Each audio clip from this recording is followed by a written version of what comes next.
بسم اللہ الرحمن الرحیم۔ السلام علیکم۔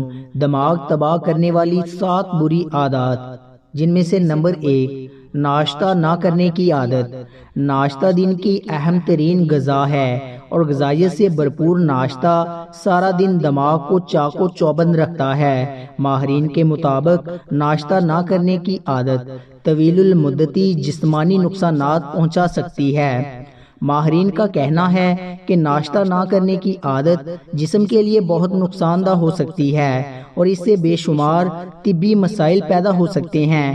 کچھ افراد کا خیال ہے کہ ناشتہ نہ کرنا وزن میں کمی لا سکتا ہے، تاہم ماہرین کا کہنا ہے کہ موٹاپے کی سب سے بڑی وجہ ناشتہ نہ کرنا ہے۔ متعدد تحقیقی رپورٹس میں ثابت ہوا ہے کہ صبح کے وقت بھوکا رہنے کا تعلق موٹاپے سے ہے۔ اس کی ممکنہ وجہ یہ ہے کہ ناشتہ نہ کرنے والے افراد بعد میں زیادہ کیلوریز جزو بدن بناتے ہیں۔ ناشتہ نہ کرنے کی عادت کو بالغ افراد میں پل پل مزاج بدلنے سے بھی منسلک کیا جاتا ہے۔ جو لوگ صبح کے وقت کچھ کھاتے نہیں، ان میں ڈپریشن کی شرح دیگر کے مقابلے میں زیادہ ہوتی ہے۔ اسی طرح ہفتے میں 4 یا 5 بار ناشتہ نہ کرنے سے ذیابیطس ٹائپ 2 کا خطرہ 55% تک بڑھ سکتا ہے، جبکہ بلڈ شوگر لیول بہت تیزی سے کم بھی ہو سکتا ہے۔ جب بلڈ گلوکوز لیول کم ہوتا ہے تو مزاج پر منفی اثرات مرتب ہوتے ہیں۔ چڑچڑاپن اور بد مزاجی زیادہ غالب رہتی ہے، جس سے دماغ تباہ ہو جاتا ہے۔ نمبر 2، رات کو دیر سے سونے کی عادت۔ ماہرین کی طرف سے مناسب دورانیے کی نیند صحت مند رہنے کے لیے ضروری قرار دی جاتی ہے، تاہم 4 لاکھ لوگوں کے اعداد و شمار پر کی جانے والی ایک اسٹڈی سے جلد سونے اور طویل زندگی میں ایک ربط سامنے آیا ہے۔ اس بات میں کوئی شبہ نہیں کہ مناسب دورانیے کی نیند ہم میں سے ہر ایک کے لیے اہم ہے، کیونکہ انسانی جسم پورے دن کی مصروفیت اور دباؤ کے سبب جس تھکن کا شکار ہوتا ہے، نیند نہ صرف اس تھکن کو دور کر دیتی ہے بلکہ اس دوران ہمارا جسم نئے دن کے چیلنجز کے لیے خود کو تیار کرتا ہے۔ مناسب حد تک نیند اور پھر صبح جلد بیدار ہونے سے نہ صرف ہمارے جسم کی توانائی بحال ہو جاتی ہے، بلکہ اب ایک نئی تحقیق سے معلوم ہوا ہے کہ بات یہاں تک محدود نہیں ہے۔ اس تحقیق سے جلد جاگنے اور طویل العمری میں ایک ربط سامنے آیا ہے۔ اس تحقیق کے مطابق ایسے لوگ جو صبح جلد بیدار ہوتے ہیں اور مناسب دورانیے کی نیند لیتے ہیں، ان کی زندگی طویل ہوتی ہے۔ جرمن میگزین فرانڈینن کے مطابق اس تحقیق سے بھی یہ معلوم ہوا ہے کہ رات کو دیر سے سونے والے موت کے زیادہ خطرے کا شکار ہوتے ہیں۔ عشاء کے بعد جلدی سونے کی نصیحت۔ اللہ تعالیٰ نے رات آرام کے لیے اور دن کام کے لیے بنایا ہے، لہٰذا عشاء کے بعد لمبی محفلیں لگانا معیوب ہے۔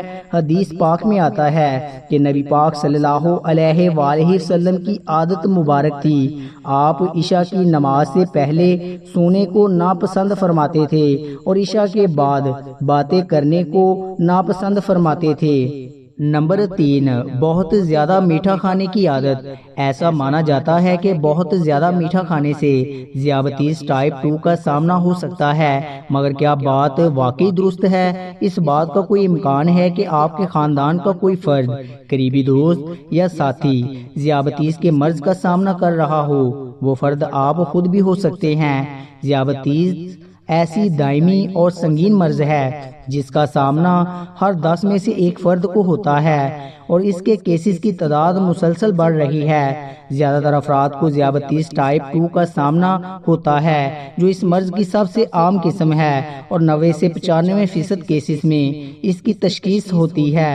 اس سے ہٹ کر ذیابیطس ٹائپ 1 اور حاملہ خواتین میں ذیابیطس اس مرض کی دیگر اہم اقسام ہیں۔ ذیابیطس کی تمام اقسام میں ایک چیز مشترک ہے اور وہ خون میں شکر کی مقدار بڑھ جانا، جیسے ہم بلڈ شوگر کہتے ہیں۔ تو اس کا مطلب ہے کہ چینی کھانے کا شوق ذیابطیس کا شکار بنا سکتا ہے۔ ذیابطیس ٹائپ 1 کے لیے تو اس کا جواب نہیں ہے۔ ذیابطیس کی یہ قسم آٹو ایمیون مرض ہے جس کا طرز زندگی کے عناصر جیسے غذا سے کوئی تعلق نہیں۔ اس کے مقابلے میں ذیابطیس ٹائپ 2 سے متاثر ہونے کا عمل کچھ پیچیدہ ہے۔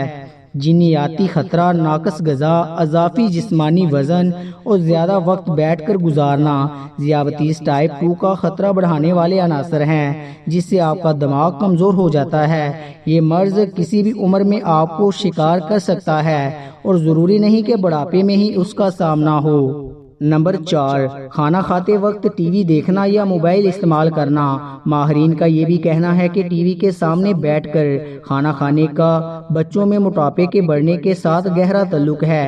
ماہرین نے اس حوالے سے 120 خاندانوں کا ڈیٹا جمع کیا جن کے ہاں بچوں کی عمریں 6 سے 12 سال کے درمیان تھی۔ اس رپورٹ میں ماہرین نے یہ جاننا چاہتے تھے کہ آیا کھانا کھاتے ہوئے پورے خاندان ٹی وی دیکھتے ہیں یا نہیں، نیز کھانے کے دوران ٹی وی دیکھنے کی صحت پر کس قسم کے اثرات مرتب ہوتے ہیں۔ تحقیق میں کہا گیا کہ جو لوگ ٹی وی سے دور بیٹھ کر کھانا کھاتے ہیں وہ اپنی توجہ زیادہ تر کھانے میں مرکوز رکھتے ہیں۔ اس کے برعکس جو لوگ ٹی وی دیکھنے کے ساتھ ساتھ کھانا کھا رہے ہوتے ہیں وہ کھانے پر توجہ نہیں دے پاتے، یوں انہیں اس بات کا احساس نہیں ہو پاتا کہ وہ انہوں نے کتنا کھانا کھایا ہے۔ نمبر 5، صبح سویرے اٹھنے کی بجائے دیر تک سوتے رہنا۔ ایک نئی تحقیق سے ظاہر ہوا ہے کہ جو لوگ رات کو دیر سے سوتے اور صبح دیر سے اٹھتے ہیں ان کی قبل از وقت مرنے کے امکانات زیادہ ہوتے ہیں۔ اس کے علاوہ یہ بھی معلوم ہوا ہے کہ دیر سے اٹھنے والے کئی قسم کے دماغی اور جسمانی امراض میں زیادہ آسانی سے مبتلا ہو جاتے ہیں۔ دوسری طرف رات کو دیر تک جاگنے والوں میں نفسیاتی مسائل کا شکار ہونے کے امکانات بھی 90% زیادہ تھے، جبکہ ذیابطیس کا امکان 30% زیادہ تھا۔ اس کے علاوہ ان میں کئی اور قسم کے امراض کا خطرہ بھی زیادہ تھا۔ صبح دیر تک سوتے رہنا کیسا ہے؟ نبی کریم صلی اللہ علیہ وآلہ وسلم کے سامنے ایک شخص کا ذکر آیا کہ وہ صبح تک پڑا سوتا رہتا ہے اور فرض نماز کے لیے بھی نہیں اٹھتا۔ اس پر آپ صلی اللہ علیہ وآلہ وسلم نے فرمایا کہ شیطان نے اس کے کان میں پیشاب کر دیا ہے۔ نمبر 6، بلا وجہ دیر تک پیشاب روکے رکھنا۔ اگر آپ کے مثانے کا نظام صحت مند ہے تو پیشاب کو روکنا خطرناک نہیں ہوتا، البتہ بے چینی کا سامنا ضرور ہو سکتا ہے، مگر اس کو عادت بنانے سے ضرور چند مضر اثرات کا سامنا ہو سکتا ہے۔ اس عادت کے چند ممکنہ منفی اثرات درج ذیل ہیں۔ تکلیف: جو افراد پیشاب کو روکنا عادت بنا لیتے ہیں انہیں مثانے یا گردے میں تکلیف کی شکایت ہو سکتی ہے۔ اسی طرح ٹوائلٹ جانے کے بعد بھی تکلیف کا احساس ہو سکتا ہے۔ پیشاب کی نالی کی سوزش: کئی بار زیادہ وقت تک پیشاب روکنے سے مثانے میں جراثیموں کی تعداد بڑھتی ہے جس سے پیشاب کی نالی کی سوزش کا خطرہ بڑھ جاتا ہے، مثانہ پھیل سکتا ہے۔ اگر پیشاب کو روکنا عادت بنا لیا جائے تو مثانہ پھیل سکتا ہے۔ اس کے نتیجے میں مثانے کے افعال متاثر ہوتے ہیں اور پیشاب کو روکنا یا خارج کرنا مشکل ہو جاتا ہے۔ گردوں کی پتھری: پیشاب کو دیر تک روکنے کی عادت سے گردوں میں پتھری کا خطرہ بڑھ جاتا ہے، خاص طور پر ایسے افراد جن میں اس بیماری کی تاریخ رہی ہو۔ دماغ پر کافی اثر پڑتا ہے۔ نمبر 7، سوتے وقت سر پر کیپ رکھنا یا پاؤں پر جراب پہننا دماغ کو تباہ کرتا ہے۔